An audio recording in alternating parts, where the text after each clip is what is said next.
Hi, I'm Ruthie, owner of Defy the Status Quo and your host for the Defiant Business Podcast, your Monday through Friday 10-minute shot of business knowledge. So today, I've got something big to talk to you about. Attention spans.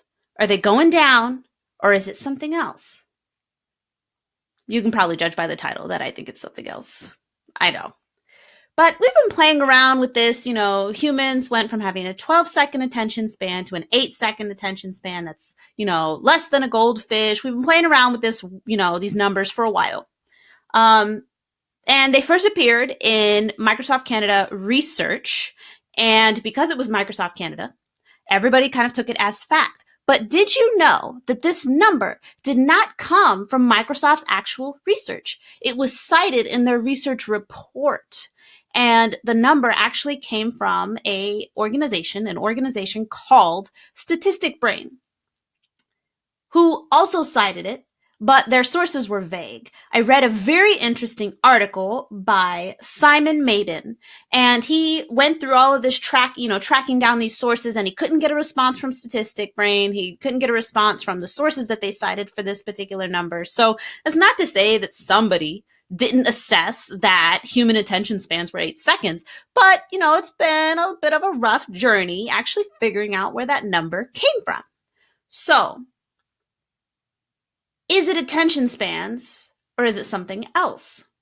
I think it's something else. I think it's a tolerance level that's gone down.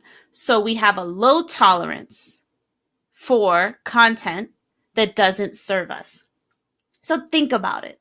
With all of the options for content that's possible online, why would you waste any time at all on something that doesn't serve you, on something that is subpar, on something that doesn't make sense to you, that's low quality, when you know that you could go find better elsewhere? Why would you waste your time? I know we don't.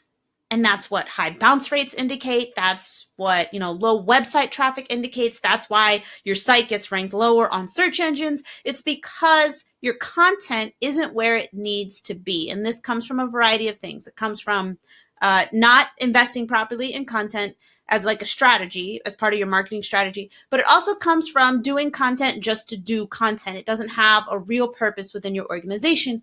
And because there's no real goals tied to it, it's just kind of out there floating around. Now, if you want, and if you want, couldn't you go watch a 2-hour movie right now? I'm sure that probably within the last month, you've watched at least one 2-hour movie.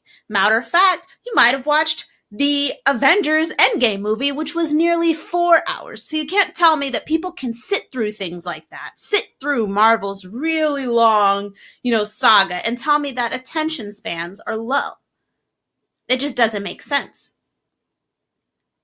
So you have to think about it. Netflix ushered in the era of binge watching shows, right? So now instead of waiting for it to come out week by week, I can go and, pick a season of a show and watch the entire thing. And Amazon often releases shows like that. There are not Amazon, Netflix. Hold on. Netflix often releases shows that way. Just the first season or the second season, the whole thing, all however many episodes it is. They just release the entire thing. And we binge watch them because the shows are interesting. We don't want to wait. But there are people who will sit there and over the course of 3 days watch, several hours of television. And that's not because their attention span is low. So you have to ask yourself, is your content binge worthy? Is it worth paying any attention to at all? Go look at it with an objective eye. And then come back and try and answer that question honestly for yourself. Is your content binge worthy? Is it worth reading? When you compare it to your nearest competitors, and by near, I don't mean by location proximity, I just mean your closest competitors in your industry, who's doing it better? And when you look into the future at the, competition that's not really competition because they're so big, but you want to be there one day. When you look at their content, how does your content compare? Is it worthy of the attention that you want it to have? People are not, as a rule, we're not generally that stupid that we would continue to read something that doesn't do anything for us. So, as a global society, with all of our options, we've developed a low tolerance for subpar content in any form. Video, images, text, whatever it is, whatever they're going to come out with next that's going to fall into the content realm, we have a low tolerance for anything subpar. And that's going to include virtual reality and augmented reality. It's going to include all of those things. All of those things will come into the content space. They're already here. It can't be subpar. So this kind of ties back to, okay, I always say it, quality over quantity. 4 stellar blog posts will outperform 16 crappy blog posts over time. It's a given, like 100%. So we always have to go back. We have to reevaluate and look at our content. Even right now, I am rewriting and adding to a blog post, a blog article that's been on my site for several months because I've learned new things. I've got more to add to it. My understanding of certain concepts has become more refined.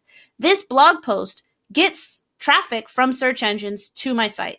So I want to make it better. The data tells me that people are interested in this topic, and I know I can make it better. So now we're going to move up. At the time, that was the best I could do. That was my level of stellar. Now, though, my level of stellar is up, and I have to fix it. So, are you catering to your audience's intolerance for subpar content?